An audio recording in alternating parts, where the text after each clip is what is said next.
How's it going, guys? My name is Zach with the Movie Castle, and today we're going to be taking a look at all the DVDs I bought for the month of May 2024. And yeah, they are all DVDs this time around. Sadly, no Blu-rays, but that being said, I did wind up getting a little bit too many. I've been trying to just buy 12 a month. I figured that was a good amount. I'm still getting new stuff, but I'm not going crazy. But this month I kind of messed up. There was just so many good things at all the stores I went to. Plus, Half Price Books had their Memorial Day sale. So I wound up actually getting 28 things. It's too many. I'm gonna try to go quick so this video isn't too long.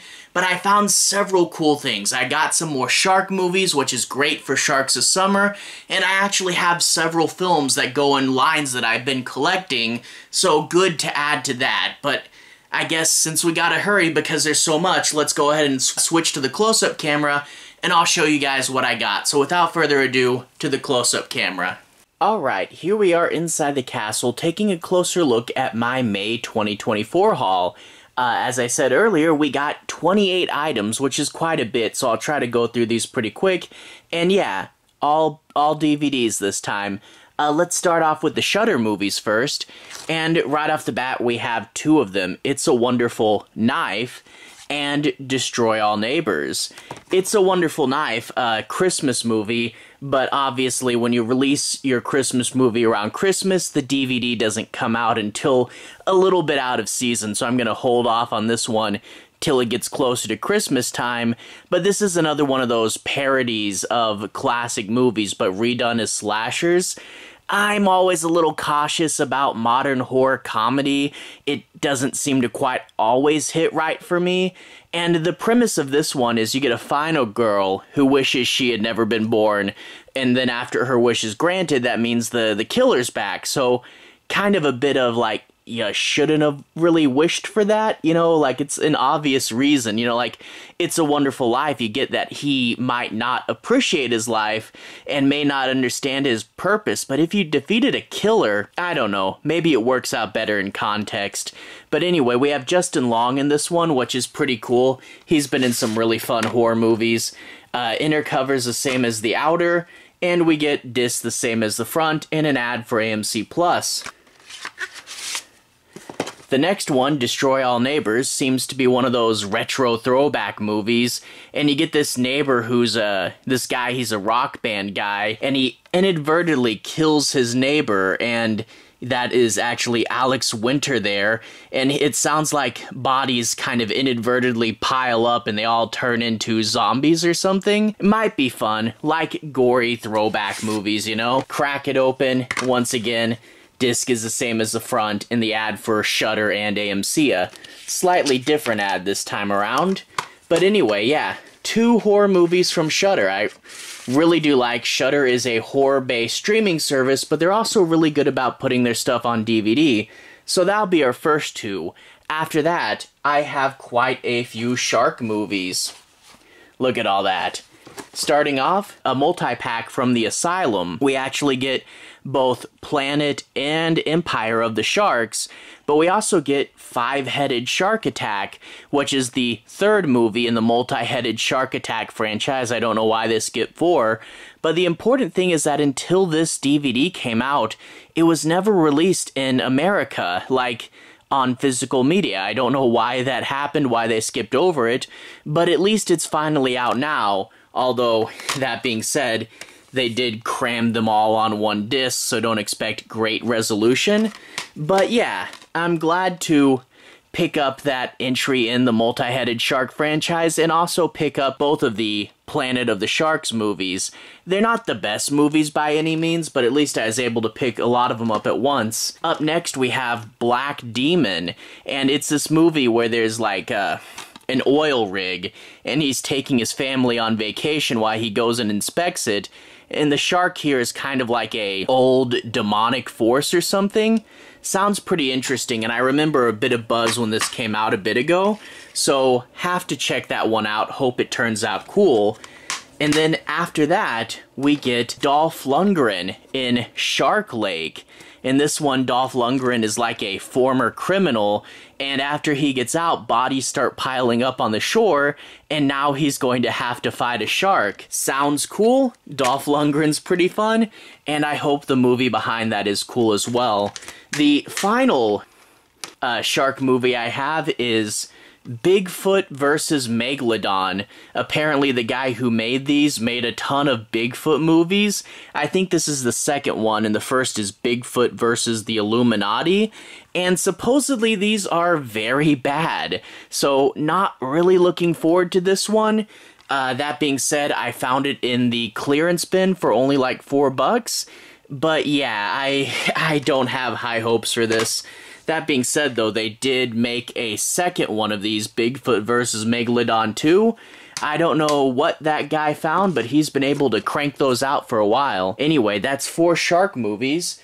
Moving on now, we have 3 movies from Blue Underground. Actually, kind of 5, and I'll get into that right now. The first one we have is Fast Company, David Cronenberg's race car movie that wasn't super widely distributed, and it's kind of weird seeing Cronenberg do a more normal movie.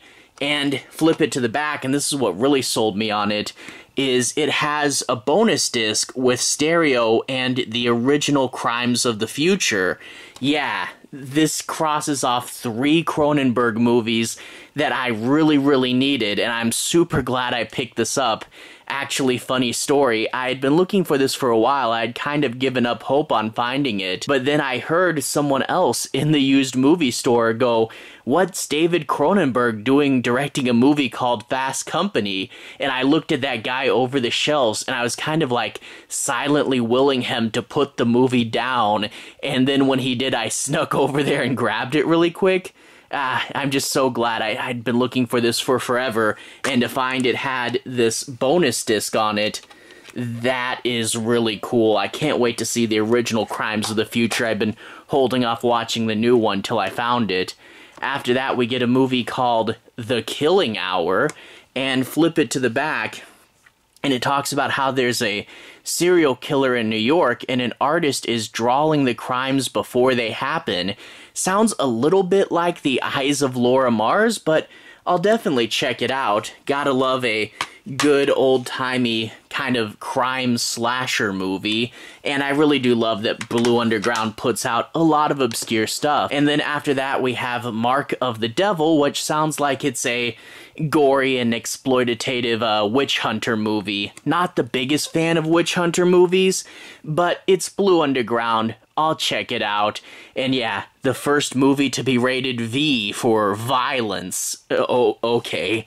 Anyway, crack it open. The disc is the pentagram, and we get this girl who is probably one of the accused witches. Anyway, after Blue Underground, we actually have 2 multi-packs from the Roger Corman's Cult Classic line. This is a line that Scream Factory put out in order to get some Roger Corman classics out there.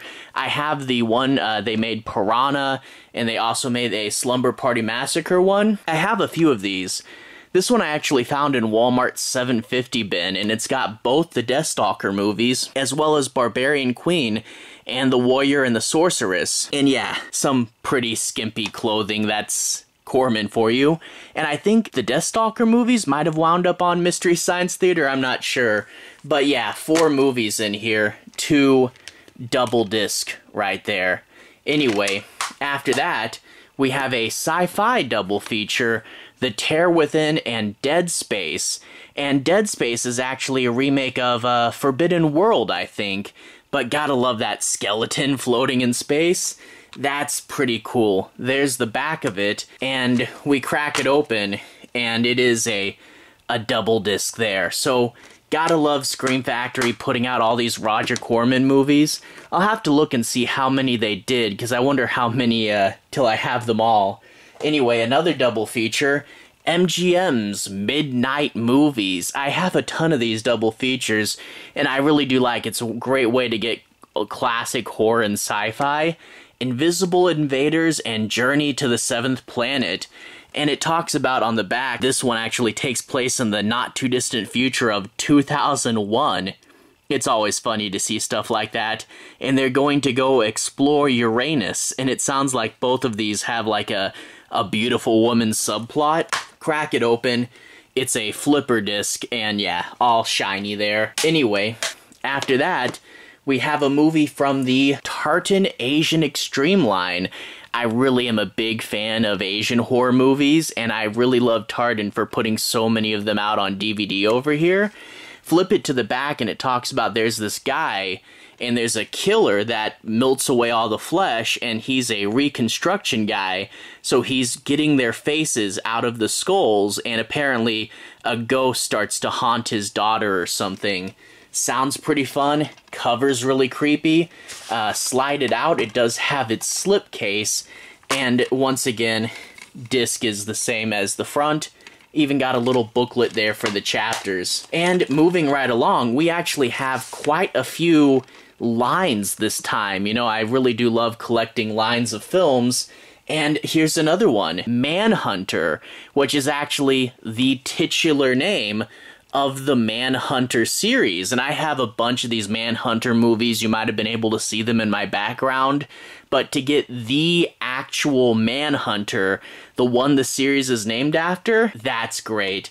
We got Gary Busey in this one, and it talks about how there's a giant 600-pound, 12-foot-long tiger killing people. That sounds pretty intense. And one thing to actually notice is they just kind of reskinned the old DVD with the line with the slipcase. You see that sometimes, and then you gotta do the doors. Anyway, there's the disc, close up on the shoe from the cover. Anyway, crack that shut. And moving on to a Full Moon movie. Full Moon, big in the video rental store days, and we have this movie called Totem, and it sounds like this one's about a group of friends that are mysteriously lured to the graveyard, and some of them get possessed and try to kill all their other friends. Sounds like an okay enough concept. DVD spine looks super cheap. There's weird, like, changes in how they release the DVDs, but anyway, crack it open, and boy, is that a pretty bare bones DVD on the cover there. Whatever though, always glad to grab another Full Moon. And another series that I've been collecting a lot of, and I'm glad I found a new one, Amityville. Yeah, the Amityville Exorcism, one of those unofficial Amityville titles. But it sounds like there is a killer, and the killer starts to possess a daughter in this family, and there's a priest with a connection to the killer that has to stop them, and we get a creepy baby doll. But yeah, there's been a ton of unofficial Amityville sequels. Oh, this was a former family video. But yeah, it is fun to see. With the town being public domain, anyone can set their movies there, and so many people have done a bunch of crazy stuff. I like collecting and watching Amityville movies, but it's been a while since I found a new one. Anyway, after that, a Canadian film, Beyond the Seventh Door, and flip it to the back and it talks about how this was kind of rare and like a kind of obscure VHS horror from the 80s, but this guy breaks into someone's house and he's set up a bunch of booby traps and he has to get through 7 rooms in order to get to the loot. A fun, crazy concept. Reminds me a little bit of The Collector, and I can't wait to see what it's like because I do love weird 80s horror and this sounds like a fun one. Anyway, got a little bit more room here. Moving on, another Asian horror movie, Kokuri, and I love this little circle on the front cover with her peering through, and it talks about how there's these people on a late-night radio show. They do a ritual for a spirit that can answer any question, which at first seems like a fun, innocuous game, but it turns quite deadly and the spirit starts pulling up personal drama it shouldn't be able to know about. Sounds interesting. Gotta love the little circle. I think that's like how they play the game. But yeah, got to check this out. I really do love Asian horror movies. Anyway, after that we have a movie called Deep Evil, which sounds like another one of those something went wrong in our laboratory, and a little bit like an alien mockbuster. I don't know, we'll have to see how it works. Or maybe with that image, maybe it's closer to the T2 Mockbuster. I don't know. But hey, gotta love a something went wrong in the lab, let's send in some army guys and figure out what's going on type movie. I think I got this for pretty cheap, but yeah, I do love weird, obscure stuff, and this seemed to be right up my alley. Anyway, after that, I think this is a slasher movie. The Rockville Slayer, small town, big body count, and the hand up there on the window. But flip it to the back and it talks about how it's a send-up to classic horror movies and that there's a small town and a bunch of people start dying and the detectives have to go in and figure it out. Sounds like a pretty simple concept. Have to hope that they get the horror and the slasher element right. Anyway, after that, I have two anime things. First of all, Full Metal Panic Fumoffu, the complete series. This is the second series in the Full Metal Panic franchise. You had just Full Metal Panic, and then you had Fumoffu, and then they did a couple others. I have the first and the third one. I really needed the second, but basically, this is like high school hijinks mixed with giant robot stuff. And the second season, people didn't even know if it was canon or not because they decided to just go all out crazy funny with this show.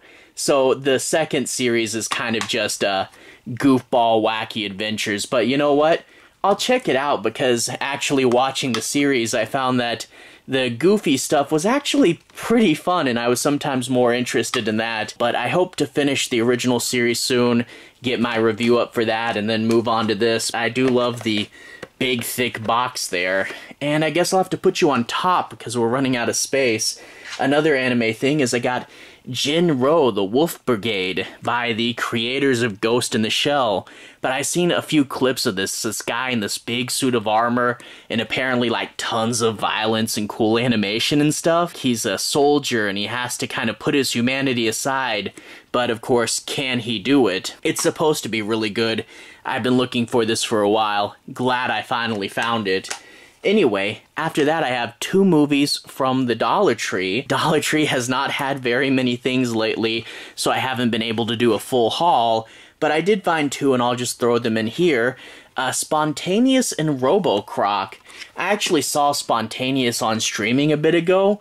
It's about these teenagers at a high school and randomly, and no one knows why, they just explode every now and then. And it's like, you know, can I move on with my life?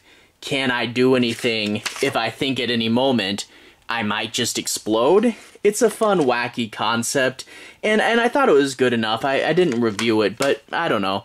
Maybe. I did find it for just $1.25. After that, Robocroc talks about how there's a government satellite full of nanobots, crashes into a water park, and the nanobots get onto the gator mascot and turn him into a cyborg. Sounds like a dumb creature feature adventure, but you know what? I'm there for it. I do Sharks of Summer. Maybe I should do like a alligator crocodile month somewhere. Yeah, I don't know. Anyway, a clearance one for just $1. Arbor Demon. I actually found this shortly after Arbor Day. Too bad I couldn't have found it a little sooner, I could have covered it then, but I guess there's always next year. But it talks about how there's a couple, one of them is Fiona Dourif, and there's some hunters that harass them, but then there's like creatures in the forest as well. So, yeah, kind of a multi-way battle there. Sounds fun enough, and yeah, probably save that for Arbor Day next year. Anyway, these next three, actually last three, I just picked up at a thrift shop, and they were all 50 cents a piece, which is great. And this first one, Doghouse, I had saw for like 10 bucks before, so I never picked it up because I wasn't quite 10 bucks interested in it. But for 50 cents, yeah, I'll pick it up. These guys, one of them broke up with his girlfriend. He's super depressed, and they go on a boys' trip when there's this bioweapon that turns all the women into like zombie monsters. Yeah, kind of a fun idea there. And there's the disc. Too bad there's no inner artwork because that's kind of just blank there. Anyway, after that, The Calling. In The Calling, it sounds like this woman gives birth and the husband starts to suddenly become interested in the occult, and he has to figure out what's going on there. sounds like it could be a cool idea, and for 50 cents, I'll definitely check it out. Another pentagram disc, just like Mark of the Devil. Anyway, the last one, kind of fun and cartoony. The original King Kong animated series volume 2. Yeah, it is kind of sucky that they only put in a few episodes of King Kong on each disc and they only made 2 of these, so the whole series isn't released on DVD yet. But I figured I'd get what I could, and especially for 50 cents, I already had the other one, so now I have both of these. The original Godzilla series was distributed in a similar way, but those are a lot harder to find. I have the first 2, and good luck finding the third one in that series. But for 50 cents to round out Kong the Animated Series, what they released of it, yeah, that's pretty cool. And there we are, a giant 28 thing movie haul, which is really bigger than 28 things because a few of these are multi-packs. Yeah, I bought too many. I'm gonna have to try to be a little more reserved next month to make up for this, but what can I say? All the stores had cool stuff. Anyway though, to everyone who's watched so far, thank you for watching. To everyone who's liked and subscribed, thank you. You really are helping the channel out. I'll leave a relevant playlist on the bottom. This should be my monthly movie hauls playlist, where if you want to see more stuff like this, click right there and see more. Anyway, have a good day. See you guys again very, very soon. Relevant playlist on the bottom. Have a good day now.